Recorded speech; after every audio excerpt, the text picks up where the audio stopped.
آقا کریم علیہ السلام نے ارشاد فرمایا کہ تمہارے دنوں کے اندر بہترین دن جمعۃ المبارک کا دن ہے،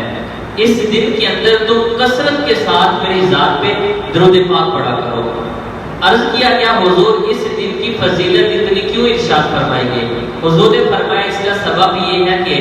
آدم علیہ السلام کو اسی دن پیدا کیا گیا تھا، آپ کی تخلیق بھی اسی دن کی گئی جمعۃ المبارک کے دن، آپ کے بدن مبارک کے اندر روح بھی جمعۃ المبارک کے دن ہی ڈالی گئی تھی۔ فرمایا کہ سور بھی اسی دن پھونکا جائے گا، پھر لوگوں پر قیامت بھی اسی دن قائم کی جائے گی، پھر جب لوگ دوبارہ اپنی قبروں سے اٹھیں گے میدان حشر قائم ہوگا، فرمایا وہ بھی جمعے کے دن ہی ہوگا۔ یعنی فرمایا کہ اس دن کے اندر بے شمار چیزیں اللہ نے پوشیدہ رکھی ہیں، تو یہ بہترین دنوں کے اندر بہترین دن جمعۃ المبارک کا دن ہے۔ تم اس دن پر مجھ پر جو ہے وہ کثرت کے ساتھ درود پاک بھیجا کرو۔ کہتے کہ اوس بن اوس فرماتے کہ لوگوں نے عرض کیا یا رسول اللہ صلی اللہ علیہ وآلہ وسلم، اب تو ہم آپ کی ذات پہ درود پاک پڑھتے ہیں، آپ سنتے بھی ہیں، ہم آپ پر سلام بھیجتے ہیں، جواب کے اندر آپ ہمارے لیے سلامتی کی دعا فرماتے ہیں، لیکن جب آپ اس دنیا سے پردہ فرما جائیں گے اور آپ قبر کے اندر تشریف لے جائیں گے، وہاں پر تو آپ کا جسم ریزہ ریزہ ہو جائے گا، پھر کس طرح ہمارا درود پاک پڑھنا آپ کو جو ہے وہ سلامتی دے گا، آپ کی بارگاہ میں پیش کیا جائے گا؟ تو آقا کریم علیہ السلام نے ارشاد فرمایا جس طرح اب درود پڑھتے ہو میرے اس دنیا سے جانے کے بعد بھی اسی طرح درود پڑھتے رہنا۔ فرمایا اللہ نے زمین پر حرام کر دیا ہے کہ وہ انبیاء کے جسموں کو نقصان پہنچائے۔ فرمایا کہ زمین انبیاء کے جسموں کو کوئی نقصان نہیں پہنچاتی، اللہ نے زمین پر انبیاء کے جسموں کو حرام کر دیا ہے کہ وہ ان کو کوئی نقصان پہنچائے۔ تو یاد رکھیں کہ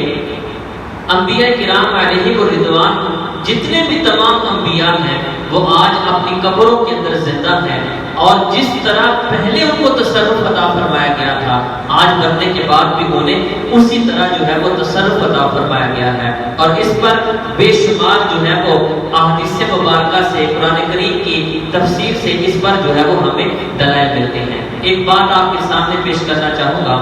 جناب سیدنا سلیمان علیہ السلام کے حوالے سے۔ مفسرین فرماتے کہ سلیمان علیہ السلام آپ کو اللہ نے یہ شان عطا فرمائی تھی کہ جس طرح لوگوں پر آپ کی حکومت چلتی تھی،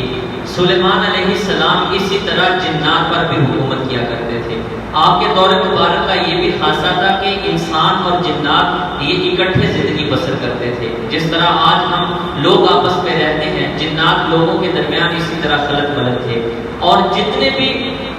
زیادہ سختی والے کام ہوتے ہیں، جس طرح اس دور کے اندر کوئی مشینیں تو تھی نہیں، جس طرح کنویں کھدوانے کا کام تھا یا بڑی بڑی عمارتیں بنوانا، تو سلیمان علیہ السلام کے دور مبارک میں یہ سارے کام جنات سے لیے جاتے تھے۔ وہ بڑے بڑے پتھر اٹھا کے لاتے اور ان کے ساتھ کنویں تعمیر کرتے، ان کے ساتھ بڑی بڑی عمارتوں کو تعمیر کیا جاتا۔ آپ علیہ السلام یہ جو بیت المقدس ہے، یہ اصل جو مسجد زمین کے نیچے ہے، یہ بڑے بڑے پتھروں کے ساتھ بنائی گئی ہے۔ آج بھی اس کے کچھ نشانات جو ہیں وہ باقی ہیں، بڑے بڑے پتھر ہیں جن کو رکھ کے اس مسجد کی دیواریں بنائی گئی ہیں۔ مفسرین فرماتے ہیں جب سلیمان علیہ السلام اس مسجد کی تعمیر فرما رہے تھے، آپ نے اپنے ہاتھ میں عصا مبارک پکڑا ہوا تھا اور آپ اس مسجد سے چند قدم دور کھڑے تھے اور آپ وہاں سے جنات کو کام کرتے جو ہے وہ دیکھ رہے تھے۔ حتیٰ کہ فرماتے ہیں اسی عصا مبارک پر آپ علیہ السلام کا اوپر موت کا غلبہ جو تھا وہ طاری ہو گیا، آپ اس دنیا سے آپ کی روح جو تھی وہ پرواز کر گئی۔ سلیمان علیہ السلام نے اس کو اپنے ہاتھ میں عصا کو پکڑا ہوا ہے اور وہاں پر کھڑے جو ہیں وہ ان جنات کی طرف دیکھ رہے ہیں، اور آپ کے جسم اطہر سے روح جو ہے وہ نکل چکی ہے۔ مفسرین فرماتے ہیں اسی حالت کے اندر کئی دن گزر کے سلیمان علیہ السلام اس عصا کے سہارے وہاں پہ کھڑے رہے۔ آپ جب کھڑے رہے حتیٰ کہ فرماتے ہیں آپ کا وہ جو عصا تھا اس کے اندر گھن لگا، گھن کی وجہ سے وہ عصا ٹوٹ گیا اور آپ علیہ السلام کا جسم اطہر زمین پہ تشریف لے آیا۔ پھر جنات کو اس بات کی خبر ہوئی کہ سلیمان علیہ السلام تو اس دنیا سے تشریف لے چکے ہیں، آپ اس دنیا سے پردہ فرما گئے ہیں۔ مفسرین فرماتے سلیمان علیہ السلام کا یہ واقعہ حضور کے فرمان پر تعین ہے کہ سلیمان علیہ السلام کا جسم اطہر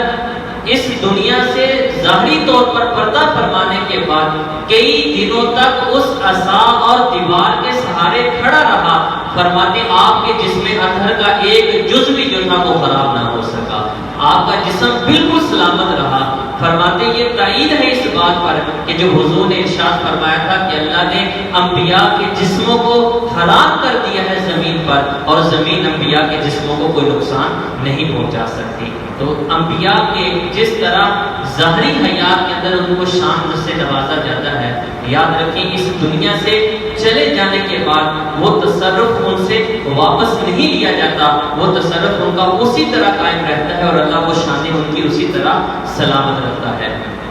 ایک اور بھی حدیث مبارکہ سماعت فرمائیں، اس کو حضرت سیدنا ابو ہریرہ رضی اللہ تعالی عنہ روایت کرتے ہیں۔ یہ ابو داؤد شریف کی حدیث مبارکہ، نبی کریم علیہ السلام نے ارشاد فرمایا کہ اللہ تبارک و تعالیٰ نے ایک فرشتے کو پیدا فرمایا ہے اور اس کی ڈیوٹی میری قبر پہ لگائی گئی ہے۔ کوئی شخص پوری کائنات پہ جہاں سے جس زبان کے اندر بھی میری ذات پہ درود و سلام پڑھتا ہے، فرمایا کہ وہ فرشتہ اس زبان کو بھی سمجھتا ہے، جو درود پڑھ رہا ہے اس کا نام بھی جانتا ہے، اس کے باپ کے نام کو بھی جانتا ہے۔ فرمایا کہ جب کوئی سلام پڑھتا ہے، درود پڑھتا ہے، تو فرشتہ حضور کی بارگاہ میں اس شخص کا نام بھی دیتا ہے، اس کے باپ کا بھی نام دیتا ہے اور عرض کرتا ہے حضور آپ کے فلاں امتی نے آپ کی بارگاہ میں سلام عرض کیا ہے۔ پھر نبی کریم علیہ السلام نے ارشاد فرمایا کہ یا پھر اس طرح ہوتا ہے کہ جب کوئی بندہ مجھ پر سلام پڑھتا ہے، ارشاد فرمایا اللہ تبارک و تعالی مجھ پر میری روح کو واپس لوٹا دیتا ہے، یہاں کہ میں اس امتی کے سلام کا جواب خود اپنی زبان اقدس سے دیتا ہوں۔ اب اس کے تحت شارحین فرماتے ہیں کہ بے شمار کلام کیا گیا۔ امام زرقانی علیہ رحمہ لکھتے ہیں فتح الباری کے اندر حافظ ابن حجر اسقلانی نے بھی روایت کروایا، فرماتے ہیں کہ اللہ رب العزت کا قرآن کریم کے اندر ارشاد ہے فَأَرْسَلْنَا إِلَيْهَا رُوحَنَا فَتَمَثَّلَ لَهَا بَشَرًا سَوِيًّا۔ یہ حضرت سورہ مریم کے اندر مریم سلام اللہ علیہا کا واقعہ اللہ رب العزت نے ذکر فرمایا ہے۔ اس کے اندر اس آیت مبارکہ کے اندر روح سے مراد فرشتہ لیا گیا ہے کہ جب مریم سلام اللہ علیہا کے پاس جبریل امین حاضر ہوئے تھے تو اللہ رب العزت نے الیہا روحنا اسے روح کے ساتھ تعبیر کیا کہ تو فرماتے مفسرین حافظ ابن حجر اسقلانی کہ اس سے مراد یہ ہے کہ جب بھی کوئی حضور کی ذات پہ درود پڑھتا ہے، اللہ رب العزت نے جس فرشتے کی ڈیوٹی لگائی ہے فرمایا وہ حضور کی بارگاہ میں حاضر ہو جاتا ہے اور اس بندے کا سلام حضور کی بارگاہ میں پیش کر دیتا ہے۔ آقا کریم علیہ السلام اس کا سلام خود سماعت فرماتے ہیں۔ لیکن ارشاد فرمایا کہ حدیث مبارکہ کے اندر جو دوسری بات کا ذکر فرمایا گیا، حضور نے ارشاد فرمایا میں خود جواب دیتا ہوں، فرمایا اس سے مراد یہ ہے کہ نبی کریم علیہ السلام جس طرح ظاہری حیات طیبہ کے اندر آپ زندگی گزارتے تھے، آپ روح اور جسم کی جامع آپ کی شخصیت تھی، فرماتے ہیں اسی طرح حضور اپنی قبر کے اندر بھی زندہ ہیں اور اسی طرح حضور کو جو ہے وہ زندگی اور حیات عطا فرمائی گئی ہے۔ پھر اس پہ بعض لوگ اعتراض کرتے ہیں، وہ کہتے ہیں کہ اگر حضور اس دنیا کے اندر زندہ ہے تو ہم بظاہر ان آنکھوں کے ساتھ حضور کو دیکھ کیوں نہیں پاتے؟ تو حافظ ابن حجر اسقلانی اس پہ آپ دلیل دیتے ہیں، آپ فرماتے ہیں کہ اللہ رب العزت نے ہر شخص کے ساتھ کرامت کاتبین دو فرشتوں کو پیدا فرمایا ہے جو ہر بندے کے نامہ اعمال درج کرتے ہیں۔ ہم سے کوئی گناہ ہوتا ہے وہ بھی لکھ لیا جاتا ہے، اگر کوئی ہم نیکی کا کام کرتے ہیں، اچھائی کا کام کرتے ہیں وہ بھی درج کر لیا جاتا ہے۔ فرمایا کہ اگر وہ فرشتے ساری زندگی ہمارے ساتھ رہتے ہیں ہم پھر بھی ان کو نہیں دیکھ پاتے، کہا کہ ساری زندگی انسان کے ساتھ رہنا انسان پھر بھی اس کو دیکھ نہ پائے، اگر فرشتے کی یہ شان ہو سکتی تو حضور تو پھر فرشتوں کے بھی امام بن کے اس دنیا میں تشریف لائے ہیں۔ تو جس طرح ہم فرشتوں کو نہیں دیکھ پاتے، اسی طرح آقا کریم علیہ السلام کی جو زیارت ہے ہم ان ظاہری آنکھوں کے ساتھ نہیں کر سکتے، وگرنہ جو حضور کو شان عطا فرمائی گی، جو مقام عطا فرمایا گیا، یاد رکھیں ہم اس کا جو ہے وہ انکار نہیں کر سکتے۔ ایک اور بھی حدیث مبارکہ سماعت فرمائیں، حضرت انس بن مالک رضی اللہ تعالی عنہ روایت کرتے ہیں، کنز الاموال کے اندر یہ حدیث مبارکہ موجود ہے، فرماتے حضور نے ارشاد فرمایا کہ جس شخص نے میری ذات پر جمعۃ المبارک کے دن یا جمعۃ المبارک کی رات 100 بار درود پاک پڑھا، ارشاد فرمایا کہ اللہ تبارک و تعالیٰ اس کی 100 حاجتوں کو پورا فرما دے گا۔ 70 اس کی حاجتیں ایسی ہوں گی کہ جو اسے آخرت کے دن درکار ہوں گی، اللہ ان حاجتوں کو پورا فرما دے گا۔ 30 دنیا کی حاجتیں ہیں، اور ارشاد فرمایا کہ اللہ تبارک و تعالیٰ اس درود پاک پڑھنے کی وجہ سے اس بندے کی حاجتوں کو پورا فرما دیتا ہے۔ پھر ارشاد فرمایا کہ اللہ تبارک و تعالیٰ اس درود پاک کی برکت سے ایک فرشتے کو مقرر کر دیتا ہے جو اس درود کو میری قبر تک پہنچاتا ہے، اور فرمایا کہ وہ درود اس طرح مجھ تک پہنچایا جاتا ہے جس طرح تمہارے عزیز و اقارب تمہارے پاس کوئی ہدیہ لے کے آتے ہیں، یعنی جس طرح ہمیں کوئی تحفہ دیتا ہے، حضور نے ارشاد فرمایا فرشتہ کو تحفہ لے کے اسی طرح درود کا میرے پاس آتا ہے۔ اور پھر حضور نے ارشاد فرمایا کہ علم اسی طرح ہے، فرمایا جس طرح تیرا علم میری حیات کے اندر ہے، یعنی جس طرح آج میں جانتا ہوں ہر چیز کے متعلق، فرمایا اسی طرح اپنی جو ہے وہ ذاتی حیات کے بعد بھی فرمایا میرا علم اسی طرح باقی رہتا ہے۔ تو یہ حدیث مبارکہ بھی آج کے موضوع کے حوالے سے اس بات پر تائید کرتی ہے۔ پھر اسی طرح ایک آخری حدیث مبارکہ حضرت سیدنا ابو ہریرہ رضی اللہ تعالیٰ عنہ کے حوالے سے سماعت فرمائے۔ آپ فرماتے ہیں کہ نبی کریم علیہ السلام کو میں نے یہ فرماتے سنا، حضور نے ارشاد فرمایا اس ذات کی قسم جس کے قبضہ قدرت میں میری جان ہے، فرمایا کہ ان قریب عیسیٰ ابن مریم اس دنیا کی طرف نزول فرمائیں گے، عیسیٰ علیہ السلام دوبارہ اس دنیا میں تشریف لائیں گے، درا حال ہے کہ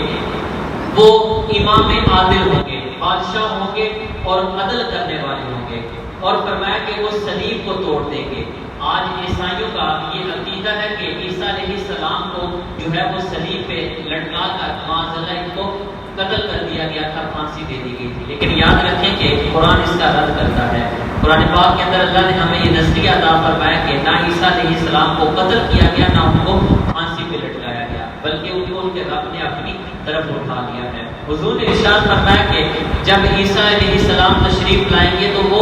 سب سے پہلا کام یہ کریں گے کہ وہ صلیب کو توڑیں گے، پھر ارشاد فرمایا کہ وہ ضرور خنزیر کو قتل کریں گے، اور فرمایا کہ وہ لڑنے والوں کے درمیان صلح کروائیں گے، کینہ، بغض، حسد، ان چیزوں کو عیسیٰ علیہ السلام دور فرما دیں گے۔ فرمایا کہ بے شک ان پر مال کو پیش کیا جائے گا تو وہ اس مال کو قبول نہیں کریں گے۔ پھر ارشاد فرمایا کہ جب عیسیٰ علیہ السلام اس دنیا پر دوبارہ جلوہ گر ہوں گے، فرمایا اگر وہ میری قبر پر کھڑے ہو کر مجھے پکاریں گے، حضور نے ارشاد فرمایا خدا کی عزت کی قسم میں اپنی قبر سے عیسیٰ علیہ السلام کو جواب دوں گا، یعنی فرمایا جب وہ مجھے پکاریں گے تو میں اپنی قبر سے عیسیٰ علیہ السلام کو جواب دوں گا۔ علماء فرماتے ہیں کہ نبی کریم علیہ السلام کا یہ خاصہ ہے کہ حضور کو حیات عطا فرمائی گئی ہے، اگر حضور چاہیں تو اس دنیا کے اندر اب بھی جس کو چاہے اپنی قبر انور سے جو ہے وہ سلام بھی کر سکتے ہیں، حضور اس کی گفتگو کا جواب بھی دے سکتے ہیں۔ اس پر ایک حدیث مبارکہ امام دارمی علیہ الرحمہ نے ذکر فرمائی ہے، جب یزید نے مسجد نبوی پر حملہ کیا کربلا کے بعد، فرماتے کہ اس نے مسجد نبوی کو تالے لگوا دیے۔ اب معاملہ یہ تھا کہ چونکہ اس کا دور حکومت تھا بھی بڑا جابر، لوگ اس کے خوف کی وجہ سے اس کے شر سے بچنے کے لیے، اور کچھ ایسے صحابہ کرام تھے جو مدینہ شریف کے اندر جو ہے وہ کسی قسم کا خون نہیں چاہتے تھے، اس وجہ سے لوگوں نے جو ہے وہ اس سے کوئی بھی آگے سے جو ہے وہ اس کو مقابل کے اندر جواب نہ دیا۔ اس نے کیا کیا کہ اس کے سپاہیوں نے مسجد نبوی کو تالے لگوا دیے، جو لوگ مسجد نبوی کے اندر موجود تھے انہیں مسجد سے باہر نکال دیا گیا، حتیٰ کہ 3 دن تک مسجد نبوی کو بند رکھا گیا، نہ وہاں پہ نماز پڑھی جاتی تھی، نہ ذکر اذکار کیا جاتا تھا۔ مسجد نبوی کے ستونوں کے ساتھ اس کے سپاہیوں نے اپنے گھوڑے باندھ دیے تھے۔ ایک صحابی رسول ہے، تابعی رسول ہے، صحابی نہیں یہ تابعی ہے، حضرت سیدنا سعید بن مسیب رضی اللہ تعالیٰ عنہ، یہ آنکھوں سے نابینا تھے۔ جب اس کے سپاہی مسجد نبوی میں آئے تو سعید بن مسیب رضی اللہ تعالیٰ عنہ روضہ رسول کے پاس بیٹھے ہوئے تھے، تو جب اس کے سپاہی آپ کی طرف بڑھے تو آپ خاموشی کے ساتھ دیوار کے ساتھ لپٹ گئے۔ سپاہیوں نے سمجھا کہ یہ آنکھوں سے نابینا شخص ہے، یہ آگے سے ہمارے ساتھ کیا مقابلہ کرے گا، انہوں نے مسجد نبوی میں آپ کو چھوڑا، خود باہر آ گئے۔ سعید بن مسیب رضی اللہ تعالیٰ عنہ تابعین میں سب جب سے انہوں نے ہوش سنبھالا ساری زندگی کبھی ان کی ایک بھی نماز ایسی نہیں تھی کہ جو جماعت سے فوت ہوئی ہو. یعنی نماز ویسے ترک کرنا تو بڑی دور کی بات، کبھی جماعت کے ساتھ بھی انہوں نے نماز کو نہیں چھوڑا تھا کہ اتنا یہ تقوی کا ان کا عالم تھا. اب جب لوگ باہر نکل گئے تو سعید بن مسیب رضی اللہ تعالیٰ عنہ پریشان ہو گئے کہ مسجد کو تو تالے لگوا دیے ہیں، اب پتہ نہیں کب یہ تالے کھولیں گے، تو اس طرح نہ مجھے نماز کا پتہ چلے گا نہ ہی جو ہے وہ اذان کا پتہ چلے گا، بتانے والا بھی کوئی شخص نہیں ہے، خود میں آنکھوں سے نہ بینا ہوں، کیا کیا جائے؟ فرماتے کہ امام دارمی علیہ رحمہ فرماتے کہ سعید بن مسیب رضی اللہ تعالیٰ عنہ 3 دن بعد آپ مسجد سے باہر تشریف لائے. لوگوں نے پوچھا کہ حضور آپ تو اتنے صاحب تقویٰ تھے، 3 دن تک آپ نے اندر کیسے اپنے اوقات گزارے؟ تو سعید بن مسیب رضی اللہ تعالیٰ عنہ فرمانے لگے لوگوں خدا کی عزت کی قسم میں حضور کے روزے کے پاس تھا، فرمایا 3 دن تک جب بھی اذان کا وقت ہوتا قبر مصطفیٰ سے اذان کی آواز آتی تھی، فرمایا جب جماعت کا وقت ہوتا تھا حضور کی قبر سے جماعت کی بھی آواز آیا کرتی تھی، اور فرمایا 3 دن تک میں نے اذان بھی حضور کی قبر انور سے سنی ہے اور نماز میں نے مصطفیٰ کی تائید میں حضور کی ابتدا میں پڑھی ہے. یعنی دیکھیں کہ کس طرح آقا کریم علیہ السلام کو شان عطا فرمائی گئی اور مقام عطا فرمایا گیا کہ جس طرح بعض لوگ اپنی عقل پر قیاس کرتے ہوئے کہہ دیتے ہیں کہ جی حضور بھی ہماری مثل ہے، جس طرح ہم مرنے کے بعد خاک میں خاک ہو جائیں گے، تو انبیاء کا بھی یہی معاملہ ہے. یاد رکھیں کہ انبیاء کا یہ معاملہ نہیں ہے. اللہ نے اپنے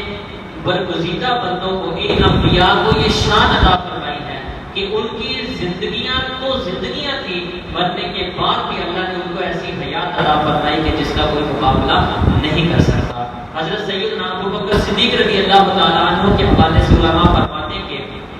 جب حضور کا وصال مبارک ہوا اور آپ نبی کریم علیہ السلام کے جسم اطہر سے آپ نے کپڑا اٹھایا، فرماتے کپڑا اٹھا کے آپ نے حضور کے چہرے انور کو بوسہ دیا اور عرض کیا حضور بے شک جس طرح عام لوگوں کے لیے 2 موتیں ہیں، فرمایا اللہ نے آپ کو 2 موتیں نہیں دی، اللہ نے آپ کو صرف 1 موت دی ہے. اس موت سے مراد یہ تھا کہ آپ صرف اس دنیا سے پردہ فرما گئے ہیں، اب اس کے بعد آپ کی اگلی حیات جو ہے وہ شروع ہو چکی ہے اور کبھی بھی وہ حیات ختم نہیں ہوگی. اس پر ایک اور بھی روایت سماعت فرمائیں کہ فرماتے کہ ایک واقعہ یہ آپ سنتے رہتے ہیں کہ غازی یہ جو اپنے سلطان نور الدین زنگی علیہ رحمہ تھے، ان کے دور مبارک کے اندر یہ کوشش کی گئی تھی کہ حضور کا جسم اطہر جو ہے وہ قبر مبارک سے نکال دیا جائے، پھر اس کی جو ہے وہ معذلہ بے حرمتی کی جائے. ایک تو یہ واقعہ پہلے بھی کئی بار ذکر ہوا. اسی طرح کا ایک اور بھی واقعہ اس کو یہ حلب کے اندر پیش آیا کہ حلب کے رہنے والے کچھ روافض جو تھے انہوں نے یہ فیصلہ کیا کہ نبی کریم علیہ السلام کے ساتھ جو حضرت سیدنا ابوبکر صدیق اور عمر فاروق اعظم رضی اللہ تعالیٰ عنہما دونوں حضور کے روضہ انور میں حضور کے ساتھ جو ہے وہ دفن ہیں، ان کو حضور کی قبر انور کے ساتھ ان کی قبروں کو ہٹا دیا جائے، کسی اور جگہ جا کے ان کی قبروں کو جو ہے وہ بنایا جائے. حضور جو ہے وہ روضہ انور کے اندر صرف تنہا ہی تھا، کیونکہ وہ حضرات شیخین کو پسند نہیں کرتے، ان کے ساتھ بغض اور عناد کا جو ہے وہ معاملہ کرتے ہیں. بہرحال فرماتے ہیں کہ اس وقت کے اندر جو مدینہ کا ولی تھا، مدینہ کا اس وقت جو حکمران تھا، یہ اس کے پاس گئے، جا کر اسے جو ہے وہ مختلف قسم کے انعامات کا لالچ دلایا کہ ہم تمہیں یہ بھی دے دیں گے، یہ بھی دے دیں گے، بس کام اتنا کرنا ہے کہ رات کے وقت انہیں مسجد نبی کے دروازے کو تالے نہیں لگوانے، رات کے وقت مسجد نبی کے تالے جو ہے وہ کھلے رہنے چاہیے. یہ ان کی